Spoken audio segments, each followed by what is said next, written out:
ദക്ഷിണേന്ത്യയിൽ ആശങ്കയുയർത്തി ഫെഞ്ചൽ ചുഴലിക്കാറ്റ് ഇന്ന് കരതൊടും. തമിഴ്നാടിനും പുതുച്ചേരിക്കും അതീവ ജാഗ്രതാ നിർദ്ദേശം നൽകി ചെന്നൈ വിമാനത്താവളം താൽക്കാലികമായി അടച്ചു. കനത്ത മഴയെ തുടർന്ന് ചെന്നൈയിൽ പലയിടത്തും വെള്ളക്കെട്ടാണ്. 8 ജില്ലകളിൽ റെഡ് അലർട്ട് പ്രഖ്യാപിച്ചു. ഫെഞ്ചൽ ചുഴലിക്കാറ്റിന്റെ പശ്ചാത്തലത്തിൽ കേരളത്തിലും കനത്ത മഴയ്ക്ക് സാധ്യതയുണ്ട്.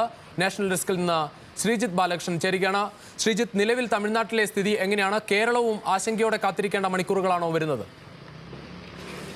രുചീഷ്, തീർച്ചയായും കേരളത്തിലും കനത്ത മഴ ഉണ്ടാകുമെന്ന് തന്നെയാണ് കേന്ദ്ര കാലാവസ്ഥാ വകുപ്പിന്റെ റിപ്പോർട്ട്. എന്തായാലും കേരളത്തിൽ ഇന്നും നാളെയും ഇതുമായിട്ട് ബന്ധപ്പെട്ട് ഫെഞ്ചൽ ചുഴലിക്കാറ്റിന്റെ ഒരു അനുഭാവം അല്ലെങ്കിൽ ആ രൂപത്തിലുള്ള ഒരു പ്രതികരണം ഉണ്ടാകുമെന്നുള്ളതുകൊണ്ടും കേരളത്തിലും കനത്ത മഴ ഉണ്ടാകുമെന്ന് തന്നെയാണ് കേന്ദ്ര കാലാവസ്ഥാ വകുപ്പിന്റെ റിപ്പോർട്ട്. പക്ഷേ ചെന്നൈയിൽ കാര്യങ്ങൾ കുറച്ചും കൂടി ഗുരുതരമാണ്. അതിശക്തവും അതിതീവ്രവുമായ മഴയും അതിനോടൊപ്പമുള്ള വലിയ കാറ്റുമാണ് ചെന്നൈ നഗരം നേരിടുന്നത്. ചെന്നൈ നഗരം മാത്രമല്ല, ചെന്നൈ കോർപ്പറേഷനോട് ചേർന്നുള്ള 8 ജില്ലകൾ, വടക്കൻ ചെന്നൈയുമായി ബന്ധപ്പെട്ട 8 ജില്ലകൾ, കടലൂർ മുതൽ ചെന്നൈ വരെയുള്ള 8 ജില്ലകളിൽ അതിശക്തവും അതിതീവ്രവുമായ മഴയാണ്. ഈ 8 ജില്ലകളും ഏതാണ്ട് വലിയ വെള്ളപ്പൊക്ക ഭീഷണി നേരിടുകയാണ്. അതിൽ തഞ്ചാവൂരും തിരുവള്ളൂരും വിഴുപുരവും കള്ളക്കുറിച്ചിയും ഉണ്ട്. ഈ പ്രധാനപ്പെട്ട ജില്ലകളെല്ലാം, ചെന്നൈ നഗരത്തോട് ചേർന്ന് വരുന്ന ഈ പ്രധാനപ്പെട്ട ജില്ലകളെല്ലാം വലിയ വെള്ളപ്പൊക്ക ഭീഷണി നേരിടുകയാണ്. ഒപ്പം ഈ ചുഴലിക്കാറ്റ് ചെന്നൈ നഗരം തീരം തൊട്ട് കഴിഞ്ഞാൽ മഹാബലിപുരത്തേക്കും അത് കഴിഞ്ഞ് പുതുച്ചേരിയിലേക്കും പോകുമെന്നുള്ളതുകൊണ്ട് ചെന്നൈയുമായി ബന്ധപ്പെട്ട വടക്കൻ മേഖലകൾ, വടക്കൻ തീര പ്രദേശങ്ങളിലെല്ലാം വലിയ ആശങ്കയാണ് ഉണ്ടായിട്ടുള്ളത്.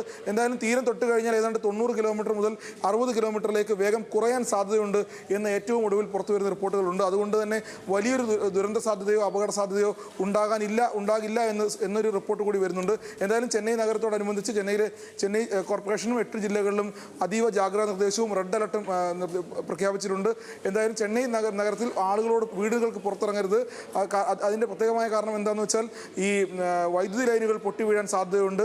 നഗരം മുഴുവൻ വെള്ളക്കെട്ടിലായതിനാൽ ഇപ്പോഴൊന്നും ആ ഒരു വെള്ളക്കെട്ട് ഇറങ്ങാൻ സാധ്യതയില്ല എന്നുള്ളതുകൊണ്ട് വീടിന് പുറത്തിറങ്ങരുത്. അതുമാത്രമല്ല, ടെലികമ്മ്യൂണിക്കേഷൻ ബന്ധങ്ങൾ പൂർണ്ണമായും തകരാറിലാകും എന്നുള്ളതുകൊണ്ട് വീട്ടിലേക്ക് ആവശ്യമായ എല്ലാ സാധനങ്ങളും വാങ്ങിവെക്കാനും കോർപ്പറേഷനും ജില്ലാ ഭരണകൂടങ്ങളും നിർദ്ദേശിച്ചിട്ടുണ്ട്.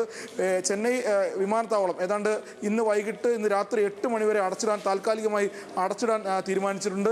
എല്ലാ വിമാന സർവീസുകളും ചെന്നൈ വിമാനത്താവളത്തേക്കുള്ള എല്ലാ വിമാന സർവീസുകളും ഒന്നുകിൽ ബംഗളൂരിലേക്കോ അല്ലെങ്കിൽ ഹൈദരാബാദിലേക്കോ മാറ്റാനും നിർദ്ദേശം നൽകിയിട്ടുണ്ട്.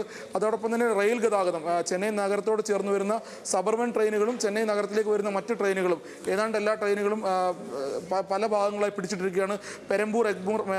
പെരമ്പൂരിലും എഗ്മൂരിലുമാണ് ഈ ട്രെയിനുകൾ പിടിച്ചിട്ടുള്ളത്. നഗരത്തോട് അനുബന്ധിച്ച് വരുന്ന യാത്രാ സംവിധാനങ്ങളെല്ലാം താൽക്കാലികമായിട്ടെങ്കിലും താറുമാറാണ്. കാരണം സബ്വേകളടക്കം ചെന്നൈ നഗരത്തിൽ വരുന്ന കിൽപോക്ക് അടക്കമുള്ള മേഖലകളിലെ സബ്വേകൾ പൂർണ്ണമായും വെള്ളത്തിലാണ്. വെള്ളക്കെട്ട് രൂക്ഷമായതിനാൽ ഗതാഗതക്കുരുക്കും രൂക്ഷമാണ്. സാധാരണഗതിയിൽ കാറുകളിൽ വെള്ളം കയറും എന്നുള്ളതുകൊണ്ട് കാറുകളെല്ലാം ഫ്ലൈ ഓവറിന് മുകളിലേക്ക് മാറ്റിയിടുകയാണ് ആളുകൾ ചെയ്യുന്നത്. അത് ഇത്തവണയും ചെന്നൈയിൽ സംഭവിച്ചിട്ടുണ്ട്. എന്തായാലും ചെന്നൈ നഗരത്തിലും